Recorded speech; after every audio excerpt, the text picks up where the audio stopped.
Hoje eu queria ir para um caminho de tentar entender mais a coisa da Bíblia, igual a gente falou da última vez. Eu falei assim, eu queria pegar as histórias da Bíblia e tentar dar uma decupada para você me explicar, através ou da arqueologia ou da filosofia, o que você vê em relação a isso.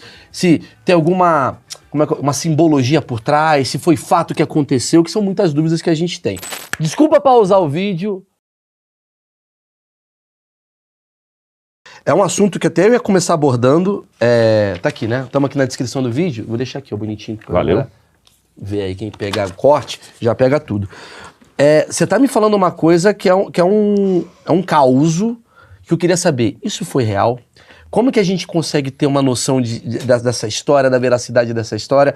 Ou isso é uma metáfora que quer dizer alguma coisa? O que você, como historiador, filósofo, arqueólogo, você descobre sobre esse assunto? Muito bem. Quando a gente olha de trás para frente, a tendência comum e leiga já é falar, não, isso aqui é lógico que é uma mentira, a gente não sabe se Jesus existiu, porque a gente está acostumado com duas coisas que causam uma má interpretação da história passada. Primeira, a gente está acostumado com os critérios atuais de investigação. DNA, cena do crime, Twitter. Fotografia, Twitter, vídeo, coisas que, nota de rodapé, no futuro próximo também já não significarão mais nada, porque hoje com a inteligência artificial, o cara pode colocar você falando uma coisa que você nunca falou, né? Ou a mim também. O que é muito perigoso, porque eu posso ser o próximo profeta de acordo com se a próxima geração não tiver acesso ao passado. Exatamente, é muito complicado. O Serjão, do Flow, esses dias fizeram vários cortes do Serjão falando coisas que o Serjão nunca falou. Exatamente. Mas a voz era dele, pega um trecho dele, então quer dizer, só fechei o parênteses. Então a gente está acostumado com estilo CSI de investigação. Sim. E a gente pensa que toda a história é assim. O que não passar por isso é porque é mentira. Segundo problema, nós lemos as coisas todas com ótica ocidental. Então, na ótica ocidental, algumas coisas da Bíblia parecem estúpidas, parecem difíceis de entender, parecem que não fazem sentido nenhum, mas quando você olha com os critérios do Oriente Médio Antigo, que era diferente o raciocínio do nosso. Eu posso dar exemplos aqui a pouquinho. Eu ia te perguntar isso.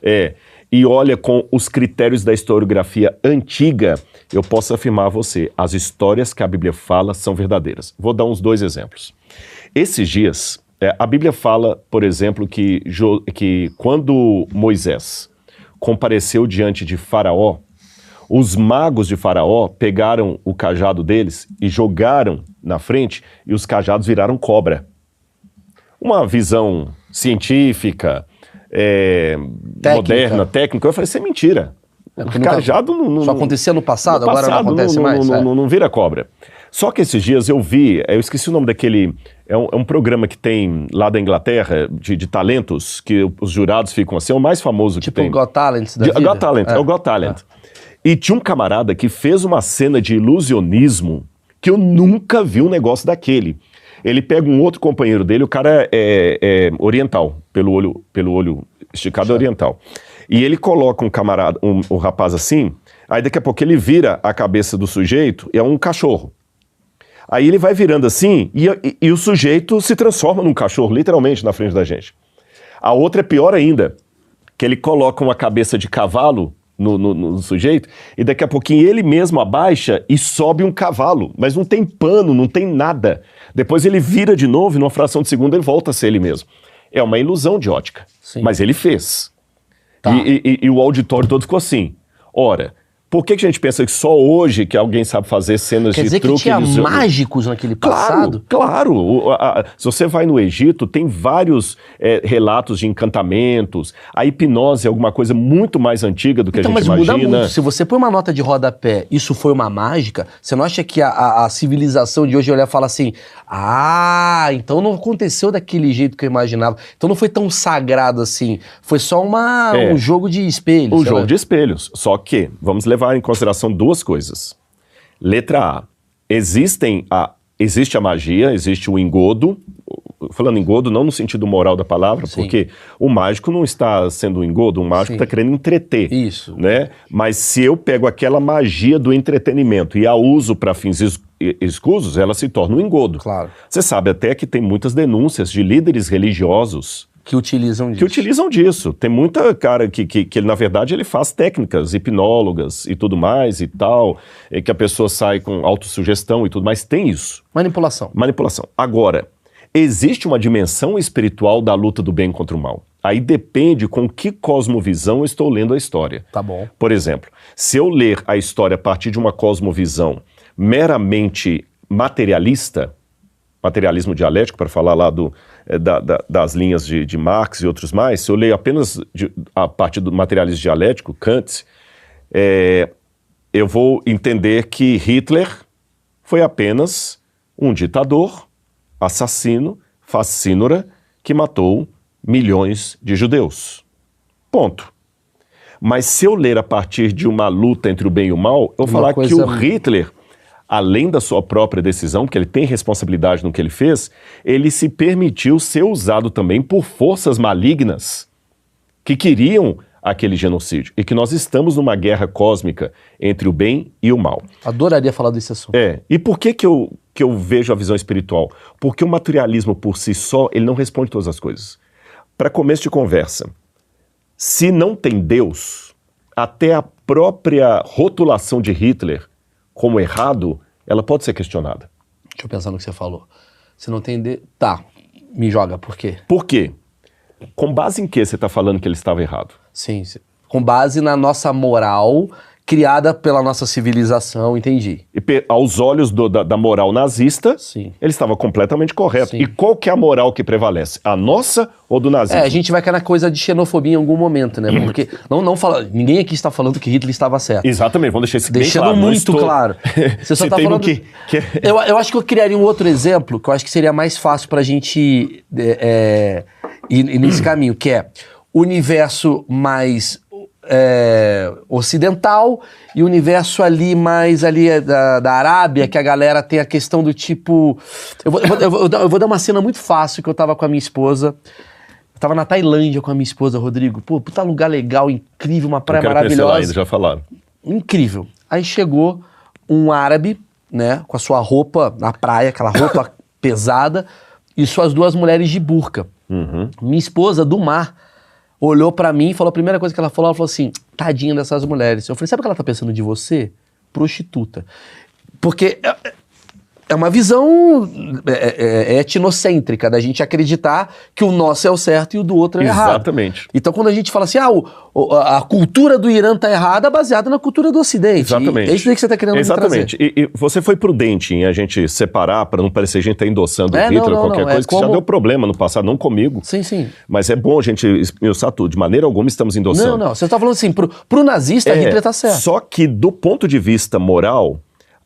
o pensamento da sua esposa em relação à burca e a da burca em relação à sua esposa ainda não agride ninguém. Sim. Mas em um genocídio, uma coisa assim, sim. Se eu quiser ser cético, eu vou ser cético. Ok. Aí eu pergunto assim, qual é o critério que está além da cultura que você pode me dizer que está errado? Que aí você vai trazer o transcendental. Exatamente, porque se não tem o transcendente, qualquer argumento que eu dê contra ou a favor de um dispositivo, será um argumento meramente cultural. Mas aí tem uma outra questão, é um outro conflito, do que é o transcendente existente e o que pode ser considerado também uma invenção. Porque tem gente, claro. tem uma turma mais do lado ateu, já vi vários debates você com ateu e tal, que o cara vai falar... Rodrigo, mas quem disse que o seu lado tá certo diante do meu? Eu não acredito em Deus, eu não acredito na história de Jesus. Isso daí pra mim tudo foi um grande livro pra modificar a sociedade e você vai... Como é que fica essa questão do tipo, o que é certo, o que é errado, até nesse campo? Olha, se eu hoje rejeitasse o cristianismo, se hoje não fosse cristão, não fosse... O caminho que mais me favoreceria intelectualmente seria o agnosticismo. Ok. Não 100%. Sim, que não é o ateísmo, é o agnóstico, é o que acredita em várias... O ateu diz Deus não existe. Sim. O teísta diz Deus existe. O agnóstico diz eu não sei. É o isentão. O isentão. Mais ou menos, porque tem vários graus de agnosticismo. Sim. Quando você fala eu sou agnóstico, que tipo de agnóstico você é? Porque, por exemplo, tem um agnóstico que fala assim, é impossível saber o que é a verdade. Aí você fala o seguinte, essa sua afirmação também tá dentro desse critério? Se ela tá dentro desse critério, ela também não é uma verdade. Ela não é uma verdade. Então, por quê? Porque um consenso mundial de ideias a gente não vai ter. Gente defendendo Lula e Bolsonaro vai ter até o final, independente das características de cada um. Não tem o certo. Você entendeu? É muito complicado. Então, o que eu posso pegar? E nesse ponto você tem razão. Muitas pessoas não vão ver sentido na Bíblia, muitos não vão ver sentido em Jesus, no Adventismo que eu sigo, no catolicismo e tudo mais. Mas tem uma coisa que a gente pode pegar. Existem alguns critérios mundiais. Sabe qual que é o critério? Eu vou para a antropologia. O critério da carência humana. Ainda que, permita-me ser ou fazer o papel de cético. Eu permito você fazer o que você quiser. Então vamos lá. Vou ser cético. Não existe Deus. Ok. Não existe inferno, não existe céu. Estamos aqui por acaso, tá certo?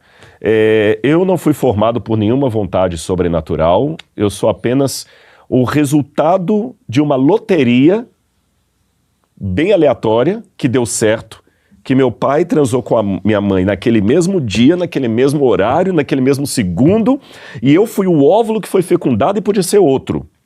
Eu sou aqui tão acidental como a formiga que está passando ali na parede. Estou aqui porque não tem nenhum projeto de vida, não tem nenhum propósito. Então eu vou gastando a minha vida aqui até morrer. E como dizia... Banal. Banal. Dizia Fernando Pessoa, o que é o ser humano senão cadáver adiado que procria? Sim. Esperando a sua morte. Tivemos recentemente a morte do Silvio Santos. O pessoal já está há algum tempo ainda comentando sobre isso. Silvio Santos fez um grande império, deixou saudade... admirei demais o trabalho dele. Acho que não tem ninguém falando mal de Silvio Santos, né? Entra no Twitter. Sempre vai ter, né? Vai ter. Mas pelo menos assim, eu tenho admiração pelo que ele fez. Também é absurdo. Só que morreu, acabou. E Vida assim como ele, morreu o Jô Soares, morreu a Hebe Camargo, morreu Shakespeare, morreu Einstein, e o mundo vai assim, amanhã vamos ser nós também, daqui a 80 anos, nem eu vou estar vivo, nem você também, o achismo também vai ser um negócio a virar peça de museu. É isso aí. E é só isso, acabou a vida. Se é assim a vida, então vamos ser hedonistas, vamos beber e comer e fazer sexo, porque a vida é disso mesmo, é prazer e acabou e daqui a pouquinho eu vou morrer. E vamos aproveitar antes que a velhice chegue e você possa se arrepender dos beijos que você não deu, das meninas que você não azarou, desculpa a linguagem machista, mas é assim que muita gente fala, né? Das viagens que você não realizou. Fica tranquilo, somos todos machistas. E somos mesmo.